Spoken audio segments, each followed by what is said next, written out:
नमस्कार मित्रांनो, अभ्यासवाणी या चॅनलवर तुमचं स्वागत आहे. अभ्यासवाणी रोज अभ्यास रोज प्रगती. मित्रांनो, जिल्हा सत्र न्यायालय भरतीची तयारी कशा पद्धतीने करायची आणि आतापासूनच आपण तयारी केली तर त्याचे परिणाम काय होतील, संपूर्ण डिटेल्स आपण या व्हिडिओमध्ये पाहणार आहोत. जसं की तुम्ही पाहत आहात, सध्या नुकतीच मुंबई उच्च न्यायालय भरती सुरू आहे. त्यामध्ये पदं आहेत स्टाफ कार ड्रायव्हर, शिपाई असेल किंवा लिपिक असेल. या पदांची सध्या प्रोसेस सुरू आहे. तर जिल्हा सत्र न्यायालयाची भरती सुद्धा येणार आहे. त्यामुळे त्याची तयारी आपली योग्य असणे अत्यंत आवश्यक आहे. तर जिल्हा सत्र न्यायालय भरतीमध्ये तुम्ही पाहिले असेल, ज्या विद्यार्थ्यांना 12, 13, 14, 15, 16 असे मार्क्स आहेत, त्या विद्यार्थ्यांचं सुद्धा सिलेक्शन यादीमध्ये नाव आलेलं आहे. त्याचं कारण काय आहे आणि जिल्हा सत्र न्यायालय भरतीमध्ये असं का होते, संपूर्ण डिटेल्स तुम्हाला या व्हिडिओमध्ये मिळेल. त्याच पद्धतीने सर्वात अगोदर आपण पाहूया, जिल्हा सत्र न्यायालय भरतीमध्ये लिपिक आणि शिपाई या पदांच्या परीक्षेचं फॉर्मॅट कशा पद्धतीने आहे. का मुंबई उच्च न्यायालय लिपिक या पदाचं आणि शिपाई या पदाचं, तसेच जिल्हा सत्र न्यायालयामध्ये लिपिक आणि शिपाई या पदाचं सेम पॅटर्न आहे का, तर नाही. की त्याच्यामध्ये चेंज आहे, कोणते कंटेंट त्याच्यामध्ये चेंज आहेत ते आपण पाहूयात. तर सर्वात अगोदर लिपिक या पदाची प्रोसेस काय आहे. पहिल्यांदा तुमची होणार लेखी परीक्षा, त्याच्यानंतर होणार टायपिंग आणि त्याच्यानंतर होणार मुलाखत. आता लेखी परीक्षेचं पॅटर्न कसा असणार आहे, तर लेखी परीक्षा तुमची असणार आहे 40 मार्कांची, ठीक आहे. त्यानंतर असणार आहे तुमची टायपिंग. टायपिंग देखील अत्यंत बिग पॉईंट आहे. पहा, टायपिंग सुद्धा 40 मार्कांची, म्हणजे वेटेज पहा. लेखी परीक्षेचं वेटेज पण तेवढाच आहे आणि टायपिंग वेटेज पण तेवढाच आहे. कारण जिल्हा सत्र न्यायालय भरतीमध्ये एक असणार आहे तुमची मराठी टायपिंग आणि दुसरी असणार आहे तुमची इंग्लिश टायपिंग. अशा पद्धतीने दोन्ही टायपिंग घेतल्या जाणार आहे. आणि शेवटचा मुद्दा आहे ते म्हणजे मुलाखत. त्याच्यानंतर शिपाई या पदाचं जर पाहिलं तर सुरुवातीला लेखी परीक्षा आहे, त्यानंतर सफलता चाचणी आहे आणि शेवटी मुलाखत. म्हणजे जवळपास पाहिलं तर मुंबई उच्च न्यायालयामधील शिपाई आणि लिपिक पदाचा पॅटर्न आणि जिल्हा सत्र न्यायालय भरतीमधील लिपिक आणि शिपाई पदाचा पॅटर्न आपल्याला फक्त पाहायला सेम दिसलो, पण पूर्णपणे कंटेंट चेंज आहे. सुरुवातीला पहा, शिपाई लेखी परीक्षेमध्ये तुम्हाला सर्व कंटेंट सेम मिळणार आहे. ही गोष्ट लक्षात घ्या. तुम्ही जर TCS IBPSच्या प्रश्नपत्रिका पाहत असाल तर थोडंसं स्टॉप करा, कारण कोर्टाची प्रश्नपत्रिका स्वतः कोर्ट काढत असते आणि एक्झाम देखील तेच घेत असतात.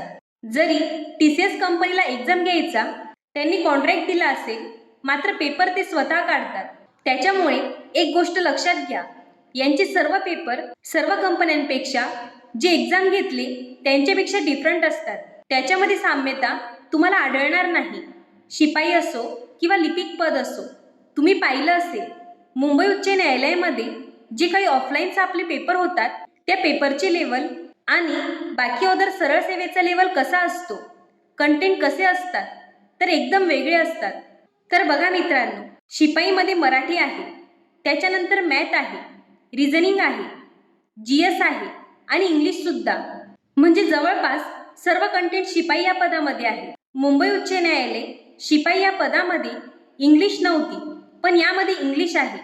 तुम्ही काही ठिकाणी प्रश्नपत्रिका पाहिली असेल, काही जणांनी जिल्हा सत्र न्यायालयाचे म्हणून सेल केले आणि काही जणांचे पुस्तक देखील मार्केटला आले, तुम्ही पाहू शकता.